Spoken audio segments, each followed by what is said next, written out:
नमस्कार, आप देख रहे हैं कम्युनिटी कॉल्स। मैं हूं मनीषा गुप्ता और केंद्र सरकार ने रबी की फसल की एमएसपी बढ़ाने की घोषणा कैबिनेट में आज कर दी है। 3 से 7% तक यहां पर एमएसपी हमने बढ़ता हुआ देखा है। इस फैसले का गेहूं के उत्पादन पर कितना असर होगा और जो ये 150 रुपये प्रति क्विंटल की बढ़त हमने एमएसपी पे आते हुए देखी है, बाजार इसे कैसे बात कर रहा है, इस पर बात करने के लिए हमारे साथ ग्रेन फ्लोर इंडिया के डायरेक्टर संदीप बंसल हैं। संदीप नमस्कार। 150 रुपये प्रति क्विंटल बाजार ऑलमोस्ट एक्सपेक्ट कर रहा था, वो हमने नंबर भी यहाँ पर आता हुआ देखा। आपका फर्स्ट रिएक्शन क्या है? नमस्कार ma'am. As you very well said ma'am कि हम लोग 2400 से 2425 का एमएसपी एक्सपेक्ट करते थे and was on the line also. Specially जब हम लोग मक्का से कंपेयर करते हैं, जैसे जैसे इथेनॉल इंडस्ट्री ग्रो कर रहा है, मक्का का कंजम्पशन बढ़ रहा है उसमें, and there is slight drift towards मक्का, particularly in the region of Punjab and Bihar, even in some areas of eastern UP also. So to maintain the acreage in wheat, government ने 2400 सवा 2400 का rate दिया। ये reasonable है, जिससे कि एक नेगेटिव शिफ्ट जो जा सकता था मक्का की तरफ, वो शायद अब नहीं जाएगा। So it's a welcome sign. Alright Sandeep, अगर पिछले साल की फसल की यहाँ पर बात करें तो सरकार और ट्रेड के नंबर्स अभी भी यहाँ पर मैच नहीं होते हैं। इस साल किस तरह के नंबर्स होने की एक्सपेक्टेशन है और क्या इस एमएसपी का कोई फर्क पड़ेगा? लास्ट ईयर अगर हम लोग MP, Rajasthan and Gujarat, Maharashtra region की बात करें तो डेफिनेटली वहां पे नंबर्स में गैप है। जो भी कलेक्टिव नंबर्स गवर्नमेंट की तरफ से आए थे या प्राइवेट एजेंसीज ने जितना भी सर्वे करवाया था, उसमें एमपी एंड राजस्थान डेफिनेटली एक नेगेटिव जोन में फाइनल इंक्लूजन निकल के आ रहा है। कमिंग ईयर में due to reasonably good and price भी बहुत अच्छा, फार्मर को लूज मंडीज 2800-2900 रुपए तक बिक रही है, तो उसका एक बेनिफिट हमें मिलेगा। एंड बीच में ये जो डेफिसिट वाले रीजन थे, इसमें एक इम्प्रूवमेंट डेफिनेट हमें दिखाई देगा। सो नो डाउट उस रीजन में हम लोग गेन करेंगे। But I have a doubt about Bihar and Punjab. वहां पे शायद हम लोग 2 से 3% का एरिया शायद लूज कर सकते हैं for coming crop in terms of acreage. बाकी सब कुछ वेदर पे डिपेंड करेगा। As of now things are looking good and will have a reasonable crop coming ahead. Alright Sandeep, जैसे आपने कहा कि मक्का को लेकर कुछ चिंताएं यहाँ पर ज़रूर थी और पिछली बार जैसे बातें होती रही हैं यहाँ पे कि क्रॉप पैटर्न को लेकर भी कि सरसों यहाँ पर शायद ज़्यादा बोई जानी चाहिए। सरसों के एमएसपी पे 300 रुपये प्रति क्विंटल का इजाफा हमने आता हुआ देखा है, क्या यहाँ से कुछ फर्क पड़ेगा? सरसों से ज्यादा जो ज्यादा फर्क पड़ेगा वो चने में पड़ेगा। चना क्योंकि सीजन में 5000 5,500 था, और अभी चने की जो रेंज है वो ऊपर में 8,000 रुपये टच कर गया था। अभी right now it's trading in the range of 7500, 73 to 7500 if you talk about the Delhi market. Going that way चने में डेफिनेटली एक पॉजिटिव शिफ्ट आएगा, लेकिन वो वीट का एरिया बहुत ज्यादा नहीं लेगा। तो एंड रिगार्डिंग सरसों, तो मोर और लेस तीनों ही क्रॉप्स ने अच्छा रिटर्न दिया है। स्टॉकिस्ट को भी और फार्मर भी तीनों क्रॉप से सेटिस्फाई है। तो प्राइसिंग की रेंज में अगर हम बात करें तो प्राइसिंग की वजह से बहुत बड़ा शिफ्ट हमें तीनों में से किसी में आते हुए दिखाई नहीं दे रहा।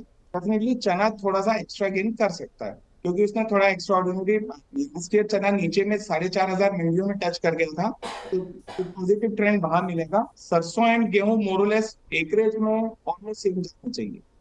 ऑलराइट, एक क्विक फाइनल सवाल, पिछले साल आपके हिसाब से क्या फसल थी एंड संदीप इस साल क्या रह सकती है? लास्ट ईयर हम लोग जो मार्केट में बिहेव कर रहे हैं, मार्केट का थोड़ा सा बिहेव तो इस वजह से भी कर रहा है कि गवर्नमेंट की लास्ट ईयर की पॉलिसीज कुछ अलग थी। लास्ट ईयर गवर्नमेंट 26 के लेवल पे अनकंफर्टेबल था, और की बात गवर्नमेंट 28-30 के लेवल पे भी कंफर्टेबल है। तो अभी हम लोग फाइनल कंक्लूड तो नहीं कर सकते नंबर्स को इन टर्म्स ऑफ को देखते हुए। डेफिनेटली हम लोग लास्ट ईयर से हम लोग ने 3 से 4% एक्स्ट्रा क्रॉप था हमारा इन terms of year on basis. Final number तो इट ऑल डिपेंड्स कि गवर्नमेंट नवंबर में या जनवरी में कब एंटर करता है और प्राइसिंग कहाँ जाता है। फाइनल कंक्लूजन हमें 15 फेब से पहले मैम क्रॉप का नहीं मिलेगा कि हम लोग कहाँ खड़े थे। अभी स्पेकुलेटिव ट्रेड थोड़ा सा चल रहा है, डिमांड एंड सप्लाई का मिसमैच है due to the absence of government, so we have to wait and watch for that. Absolutely. और एज ऑफ नाउ ओएमएसएस का भी तरीका यहाँ पर नहीं है, तो क्लियरली बाजार सरकार को ऐसा लगता है कि बाजार में पर्याप्त गेहूं है और फिलहाल करने की ओएमएसएस करने की जरूरत भी नहीं है। लेकिन आई टेक योर पॉइंट कि 3 से 4% का इजाफा फसल में देखने को मिला था और इस बार के नंबर्स ऑफकोर्स वॉच करने होंगे। किस तरह की बारिश रहती है, कैसा मौसम रहता है, फाइनली कैसी बुआई आती है, क्रॉस बोर्ड हम यहाँ पर किस तरह का लैंड डिस्ट्रीब्यूशन होता हुआ देखते हैं, तो काफ़ी सारे नंबर्स इन हैंड है। संदीप, बहुत शुक्रिया साथ जुड़ने के लिए और वो इनिशियल रिएक्शंस एमएसपी के नंबर्स पर हमसे शेयर भी करने के लिए।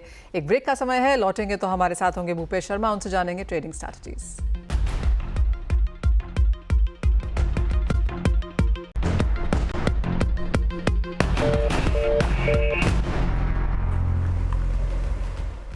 हमारे साथ अब भूपेश शर्मा जी जुड़ चुके हैं। भूपेश जी नमस्कार। और शुरुआत यहाँ पर सोने चांदी के साथ करना चाहेंगे क्योंकि आज एक नया ऑल टाइम हाई हमने सोने में बनता हुआ देखा और अब भी उसी तरफ जाता हुआ 76,695 यानी कि 76,700 के बहुत करीब और 335 रुपए की तेजी के साथ फिलहाल कारोबार। सोने में क्या करने की राय देंगे? जी नमस्कार मनीषा जी। सोने की बात करें तो सोना मैं बार बार कहता हूँ कि बहुत अच्छी क्वालिटी का असेट क्लास है, इसमें बने रहना चाहिए, इन्वेस्टेड रहना चाहिए। आज की बात करें स्पेशली तो मैं कहूंगा कि 76,100 का स्टॉप लॉस लगाकर इसमें बने रहें। ऊपर में 77,000 और 77,200 तक के लक्ष्य संभावित रहेंगे।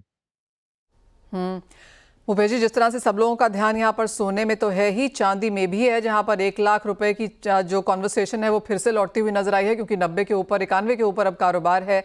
यहाँ पर क्या कहेंगे, होल्ड लॉन्ग पोजीशंस में ही बने रहना चाहिए? जी बिल्कुल। चांदी की बात करें तो चांदी का बाजार भी मुझे लगता है कि अभी तेजी इसमें जारी रहनी चाहिए। अपसाइड में जब तक बाजार इंट्राडे में 91,800 के ऊपर है तब तक इसकी तेजी जारी रहेगी। अपसाइड में मुझे लगता है कि 93,000 93,700 के भाव इस हफ्ते में देखे जा सकते हैं। परंतु ओवरऑल चार्ट की बात करी जाए तो इंटरनेशनल बाजारों के हिसाब से 38 और $40 तक के भाव इसमें बहुत आसानी से देखे जा सकते हैं साल के अंत तक। सोने और चांदी दोनों में तेजी आपकी स्क्रीन पे यहाँ पर है। 92,400 के आसपास चांदी के भाव फिलहाल यहाँ पर 1% की तेजी, करीबन 700 साढ़े 700 रुपए की बढ़त के साथ यहाँ भी कारोबार। आज का दिन सोने और चांदी के लिए बहुत इंपॉर्टेंट रहा है, जोरदार खरीदारी यहाँ पर देखने को मिली है। अंतर्राष्ट्रीय बाजारों में क्या हाल है सोने के, वो भी आपकी स्क्रीन पे लेके आना चाहेंगे क्योंकि बहुत दूर नहीं है हम वहाँ पर भी ऑल टाइम हाई से। 2685 का ऑल टाइम हाई है, 2676 के लेवल्स आपकी स्क्रीन पे, तो $10 जितनी तेजी है यहाँ पर ऑल टाइम हाई से, अच्छी खासी बढ़त के साथ यहाँ पर भी कारोबार।